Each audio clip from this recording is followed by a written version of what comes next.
Olá, boa tarde, tudo bem? Obrigada, Sbeck, obrigada por me convidar. Bom, eu queria começar primeiro com uma reflexão, principalmente para as pessoas que chegaram agora, que estão começando a estudar sobre o tema. O uso da cannabis é uma novidade? Então, vocês acreditam que ela é uma droga nova, uma droga que pouco se sabe sobre os efeitos benéficos dela? Pouco se sabe sobre os efeitos benéficos dela, os riscos, para que ela serve, quais são as indicações terapêuticas. Vocês, né, têm alguma ideia? Na verdade, a cannabis é uma droga milenar, tá, de uso milenar, e os primeiros registros foi na China, pelo menos 4.000 anos antes de Cristo, onde as fibras das cannabis eram utilizadas para a fabricação de tecido, cordas e até papéis. Então, o uso da cannabis ela é milenar, tanto para fins medicinais como para não medicinais. E para ilustrar isso, na verdade, a cannabis está descrita como seu uso terapêutico na farmacopeia mais antiga do mundo, onde era já atribuídas os seus efeitos para dores reumáticas, constipações, problemas de transtorno reprodutivo feminino. E um mestre e o pai da medicina chinesa, Shen Nung, em 2.700 anos antes de Cristo, já falava sobre todo esse efeito terapêutico da cannabis.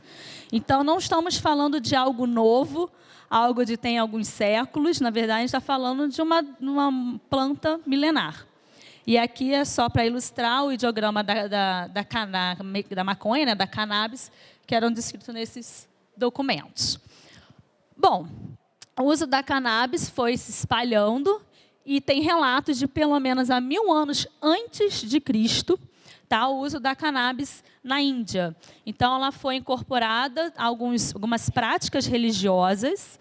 Inclusive, ela está descrita no Artha Vegas, que é um dos livros sagrados, Veda, o 4º livro Veda, onde fala que a cannabis é uma das 5 plantas sagradas, né? E ela era muito utilizada nessa época, de acordo com os registros, como anti-inflamatório, analgésico, antibiótico, antispasmódico. Então, ela já tinha uma ampla utilização terapêutica. E também, a gente pode até falar que realmente a cannabis é uma planta sagrada, que ela está descrita no Antigo Testamento, onde tem referências da cannabis como fibra para tecidos e cordas, bem como incenso, e ela era um dos ingredientes ativos do óleo sagrado. Então, isso foi uma descoberta em 1936, e isso está publicado, vocês podem ver essas informações aqui nessas referências. Então, como eu digo, o uso medicinal e não medicinal da cannabis ela é muito antiga. Passando um pouquinho o tempo, na verdade, a história da cannabis, você pode ver até pelos primeiros indícios, né, ela é muito antiga, então ela já permeou diversos povos, diversas culturas locais. Então, eu trouxe alguns deles aqui para a gente conversar, porque acho que se falar de todos eles, eu ia ter que ficar o dia inteiro aqui conversando com vocês.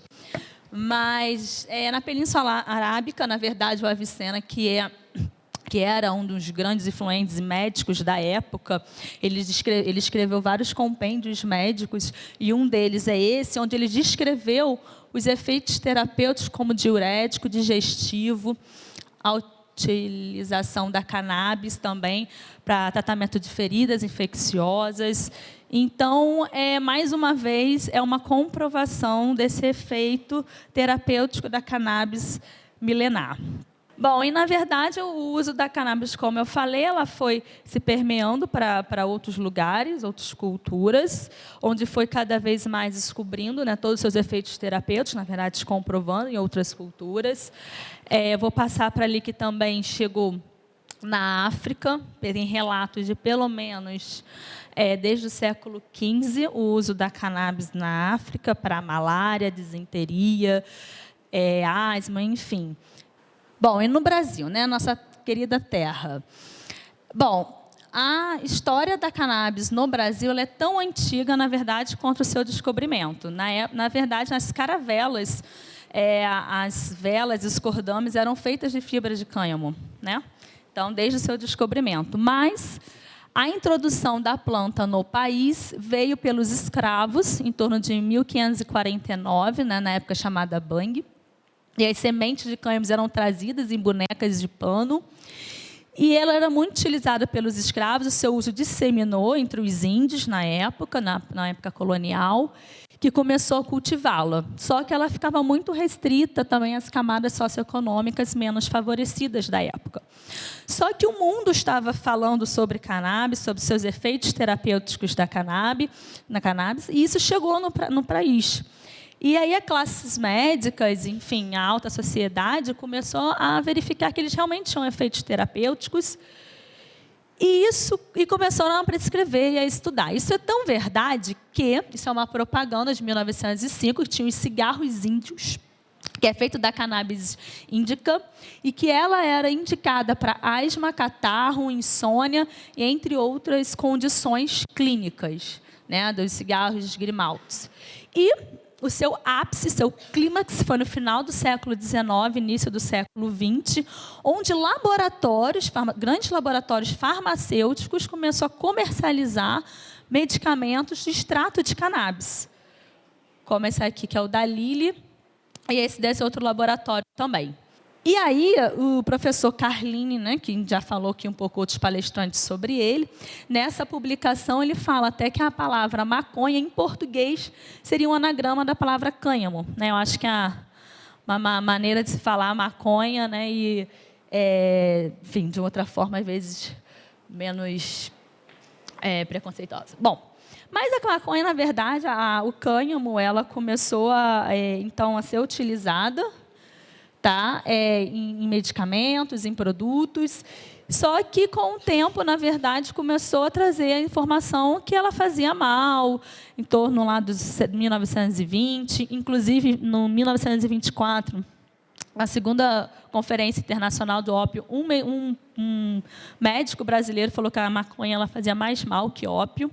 E aí começou toda uma época repressiva, né? Então, a cannabis ela foi retirada das farmacopeias, da farmacopeia americana, e começou todo esse movimento contra o uso da cannabis. E aqui nessa figura, a gente pode ver, então, na verdade, voltando a minha pergunta inicial, né, se a cannabis ela é uma droga nova, na verdade, não, né, ela é uma planta milenar, que antes de Cristo já começou a utilizar na China, né, indo para a Índia, Península Arábica, século XV para a África, e depois se espalhando para os outros continentes.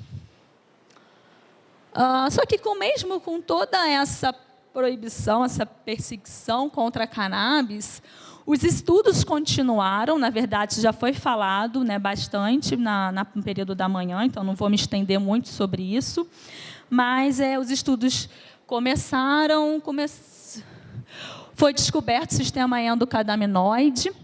Então, que a gente tem os nossos canabinoides, nós produzimos canabinoides, né? Temos os receptores, CB1, CB2, temos enzimas que são responsáveis pela produção desses canabinoides e todo o seu processo também de metabolização.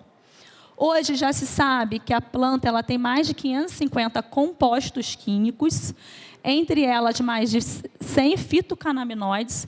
Então, o THC e o CBD, que são os mais estudados, na verdade, foram os primeiros a serem elucidados, primeiro o THC, né, e sua estrutura química elucidada, primeiro ser isolado. Então, já se sabe que, por exemplo, que o THC tem efeito analgésico, antiespasmódico, antioxidante, tem um efeito euforizante, na verdade, já falaram sobre isso hoje, e que ele é reduzido pelo uso do CBD, tá? Que tem outras ações, né? Outras ações terapêuticas, outros benefícios, e outros fitocannabinoides, né? Que a doutora Evinha já falou bastante sobre eles, que essas sopinhas de letrinha. Bom, também descobriram também que as plantas elas têm muitos terpenos, flavonoides, que também têm efeito terapêutico, como já foi abordado. Então, não é só os fitocannabinoides. Mas o que foi visto, o que começou a ser visto, na verdade, foi que todos esses compostos químicos têm uma ação, só que quando administrados juntos, eles têm um efeito sinérgico. Ou seja, você tomar, por exemplo, um extrato rico em CBD não é a mesma coisa que você tomar um CBD purificado.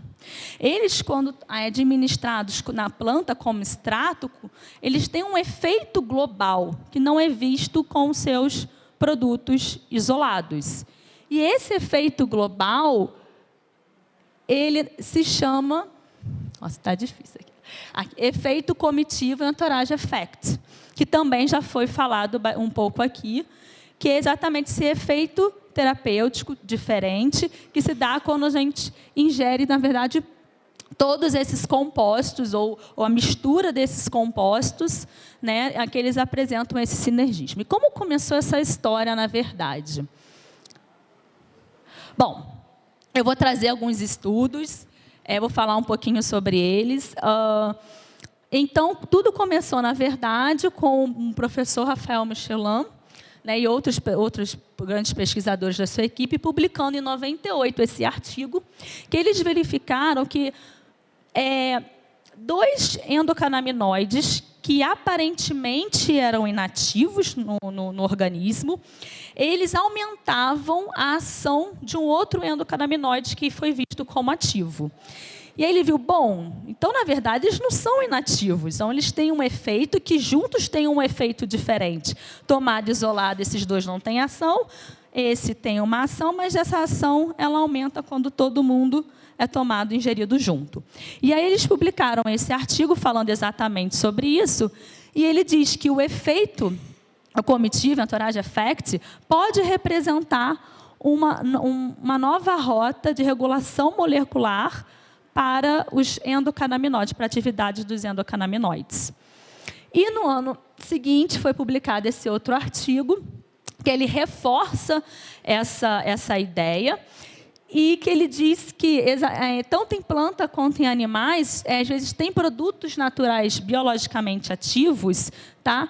Que eles são acompanhados, muitas vezes, de outras substâncias que são inativas, tá? Mas que tem todo um efeito quando administrados juntos. E ele diz que, em alguns casos, como aqui que eu grifei, as plantas são melhores que os produtos isolados originados dela. Então, reforçando esse efeito comitivo, e muitos estudos começaram a ser feitos a partir daí. Tem esse documentário, The Scientist, que eu recomendo todo mundo ver. Ele fala da história do professor Raphael Michelin e conta toda essa história da cannabis, do isolamento do THC, do efeito comitiva, de todos esses pesquisadores, né, que são grandes pesquisadores nessa temática. Eles abordam sobre essa história. Então, ele está no YouTube, é de graça. E eu recomendo todo mundo ver para entender um pouco todo esse processo, tá? Ele fala do efeito entourage. Bom, aí eu trouxe um artigo, então, para comprovar que esse efeito realmente ele existe, ele é real. Então, eu trouxe esse artigo novo, publicado em 2018, que é uma meta-análise. Então, para quem não sabe, uma meta-análise é um estudo que você compila vários outros artigos dentro de alguns critérios que são definidos, tá? Para tentar homogeneizá-los no máximo possível, e a partir daí você faz todo um cálculo estatístico por cima para chegar a uma conclusão. E aí esse estudo ele pegou alguns estudos observacionais e ele avaliou os benefícios de um extrato rico em CBD comparando com aqueles que eram purificados de CBD, ou seja, não era o extrato, não tinha outros compostos, né?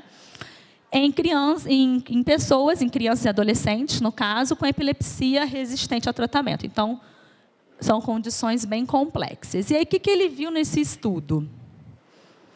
Então, foram 11 estudos que foram selecionados, baseados nesses critérios, 5 onde abordava o CBD purificado, 6 com extrato rico em CBD. A maioria das crianças, da população eram crianças e adolescentes. Então, no total, ele avaliou 670 pessoas, 670 resultados para chegar na conclusão. E aí a duração do tratamento variou entre 3 a 12 meses. E aí o que ele viu? Que 64% dos pacientes analisados, eles apresentavam uma resposta, né, na redução da frequência de convulsões, só que aquele que administrou o extrato, ele tinha uma resposta superior, melhor do que utilizou o CBD e purificado. E quem usou o CBD purificado, ele ainda teve maior incidência de eventos adversos. Então, com a análise estatística, verificou que isso tudo é significante. Realmente, esse efeito não é um mero acaso. E aí, o mais interessante foi que a dose diária média era completamente diferente. Quem utilizava o extrato usava quase 4 vezes menos, a potência, 4 vezes menos de CBD, né, quando você põe CBD equivalente. Então, você dando uma dose menor de CBD, você tem um resultado maior. E é claro que, com relação aos eventos adversos, você também espera ter um pouco menor, né? Mas, e aí você começa a ver que, bom, se tudo é CBD, então qual é a diferença? A diferença é exatamente que o extrato, a gente tem outros componentes, a gente não está falando só do CBD. E aí o artigo conclui... Bom, e aí o artigo conclui informando que a maior potência e segurança do CBD ingerido na forma de extrato pode ser atribuída ao sinergismo dos componentes presentes na planta. Então, ele retrata exatamente esse efeito comitivo, esse efeito sinérgico dos componentes para se alcançar o efeito terapêutico desejado. Bom, esse não é o único estudo, existem outros estudos. Um grande pesquisador, Ethan Russo, ele publicou esse estudo em, apago aqui, 2000 e alguma coisa, mas ele é recente. E aí ele fez uma lista, uma revisão, e ele botou uma lista de terpenos, a gente pode ver aqui, com as suas estruturas químicas, onde eles são encontrados. Então, a gente não está falando só da cannabis, a gente sabe que esses terpenos estão em outras plantas e frutos. E, para ele gerar o seu efeito terapêutico, ele tem sinergismo com alguns canabinoides. Então, o limoneno aqui tem do CBD, enfim, tem outros para gerar esses efeitos terapêuticos. Então, ele mostra, mais uma vez, o efeito comitiva da cannabis. Bom, e nesse outro quadro, ele faz ao contrário, ele coloca alguns fitocannabinoides aqui, como THC, os seus efeitos farmacológicos e a sinergismo com outros terpenos, né? E ele mostra exatamente como que cada terpeno tem o seu efeito sinérgico para ter esse efeito farmacológico esperado. Bom, e aí, na verdade, tem muitos outros estudos falando sobre efeito comitivo, entourage effect, né? Não dá para a gente ficar discutindo todos eles aqui, mas que mostram realmente essa interação, esse sinergismo entre os compostos, entre os fitocannabinoides, os terpenos, os flavonoides, para dar o efeito terapêutico desejado. E, na verdade, na minha opinião, tem que continuar os estudos, desenvolver estudos randomizados, duplos cegos, né, controlados, para cada vez mais a gente ter um embasamento na literatura e poder, sim, oferecer a melhor opção terapêutica para os pacientes, né, que é isso que eles precisam. E levando em consideração também esse efeito comitiva da planta, do extrato.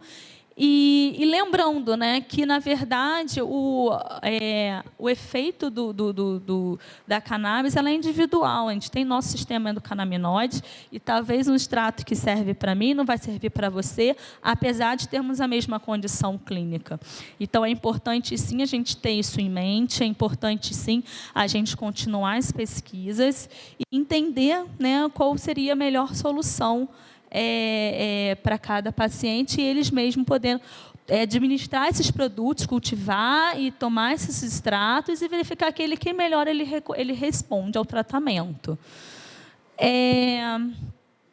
E aí eu queria só terminar aqui, dentro dos meus 20 minutinhos. Bom, desculpa, deixei em inglês aqui, mas é uma frase também de um artigo do Dr.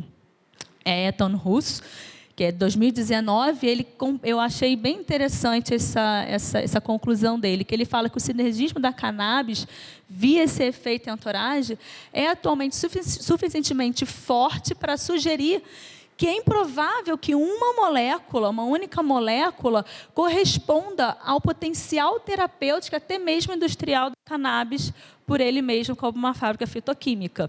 Então, é improvável que a gente, talvez utilizando um produto, vai ter exatamente esse potencial que a cannabis pode gerar, que pode trazer benefício para o paciente. Tá? E só mais uma coisa, até fazendo um link do que a doutora Jaqueline falou agora há pouco, isso também falamos de fitocomplexos, né, que são um conjunto de substâncias de uma planta, originária do seu efeito metabólico primário ou secundário, mas que dá o seu efeito em conjunto os benefícios terapêuticos esperados. Então, a gente está falando disso da cannabis, mas isso são das plantas, né, em geral, que a gente está comentando. Então, assim, né, eu acho que a gente tem que abrir um pouco a cabeça, não a gente está aqui, porque eu sei que todo mundo está aqui, está no mesmo objetivo, mas, né, lá fora a gente tem que ajudar a disseminar essa ideia, porque a gente está falando de uma planta de uso milenar, não é uma planta que a gente sabe pouco, quase não se sabe, tá? E que funciona, a gente vê isso nos estudos, a gente vê isso por conta do uso tradicional dela, e o uso tradicional é tão importante que na RDC da Anvisa 26, que fala sobre o registro de fitoterápicos, ele considera uma categoria que são os produtos tradicionais, fitoterápicos tradicionais, que você pode comprovar a efetividade e segurança dela por meio do uso tradicional. Quando você fala que pelo uso tradicional tem benefício e não tem riscos altos ou significativos para a população. Então, isso é importante, sim. A cannabis funciona assim, a gente vê na literatura, a gente vê no uso tradicional e, principalmente, a gente vê nos pacientes, que não são poucos, são muitos, e que a única opção terapêutica que eles têm é a cannabis. Obrigada.